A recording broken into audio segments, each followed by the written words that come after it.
तर नमस्कार मित्रांनो, मी विजय सूर्यवंशी आपल्या सर्वांचं स्वागत करतो आपल्या यूट्यूब चॅनलवरती, ज्याचं नाव आहे सर्पमित्र विजय सूर्यवंशी. तर बघा, आज आपण वासुंबे गावामध्ये पोहोचलेलो आहे बघा. तर या दादानी आपल्याला कॉल केला. दादा नाव सांगा तुमचं? संदीप पवार. संदीप पवार बघा, यांचं शेतकरी मोटर रिवाइंडिंगचं विट्यामध्ये दुकान आहे. तर बघा मित्रांनो, की आपण या ठिकाणी पोहोचल्यानंतर आपण थोडंसं बघितलं होतं आतमध्ये.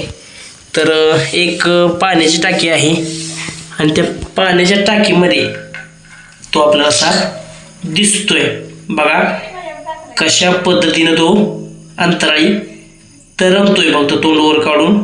तर हा जो साप आहे तर तो आपल्याला दिसलेला आहे, तो पाण्यामध्ये तरंगतोय. तर आता आपण त्याला वरती येता येणार नाही, म्हणून आपण या ठिकाणी येऊन त्याला सुरक्षित बाहेर काढण्याचं काम करणार आहोत. बाहेर घेतल्यानंतर त्या सापाची सर्व माहिती देऊन तुम्हाला मी त्या सापाला सुरक्षित जंगलात नेऊन सोडून देणार आहे.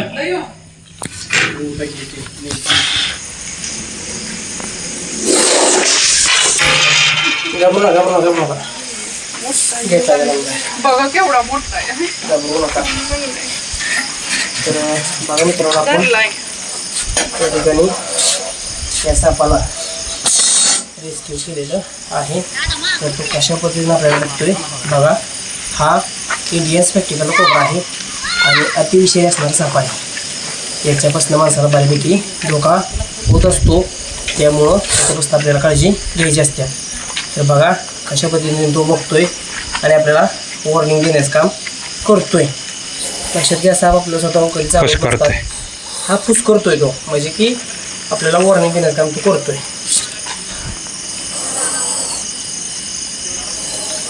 बघ आता ही बऱ्यापैकी छोटंच आहे, जास्त मोठं नाही.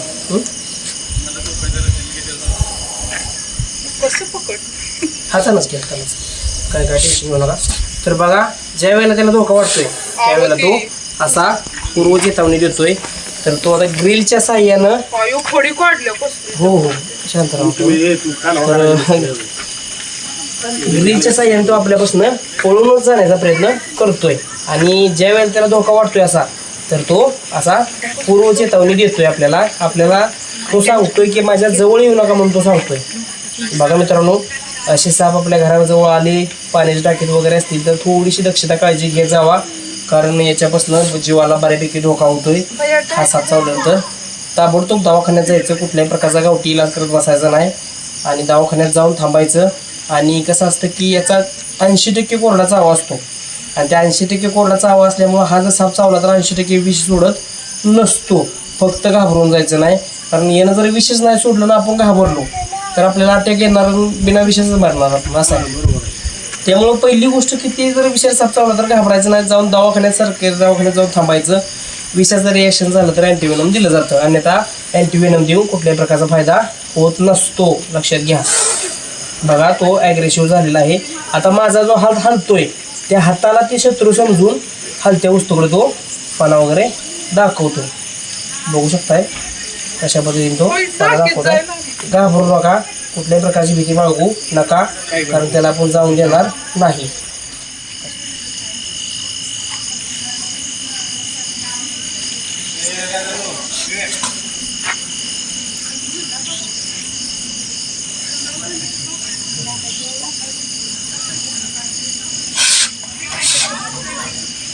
पण हातात धरला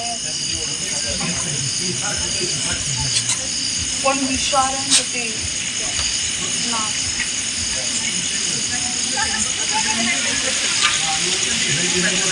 मरणार तर काय नाही.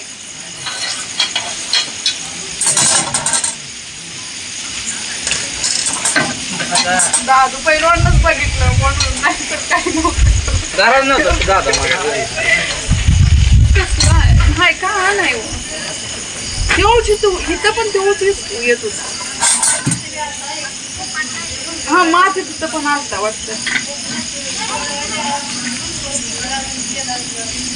हा आम्ही शिवाला गेलो तेव्हा वैष्णवी म्हणली तर आमचा. तर बघा मित्रांनो, कशा पद्धतीने सुरक्षितला पकडलेला आहे, सुरक्षितला निसर्गाला सोडून देणार आहे. तर बघा, व्हिडिओ आवडला असेल तर लाईक करा, शेअर करा. काय तुमच्या मनामध्ये शंका असतील तर मला कमेंट करून कळवा. आणि जास्तीत जास्त शेअर करा, जेणेकरून ही माहिती लोकांना मिळाली, म्हणजे लोक सापांना मारणार नाहीत, निसर्गाचं रक्षण झालं पाहिजे.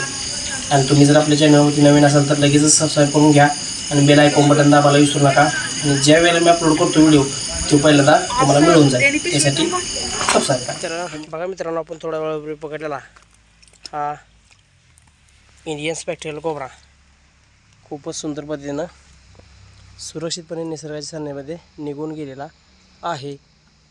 धन्यवाद.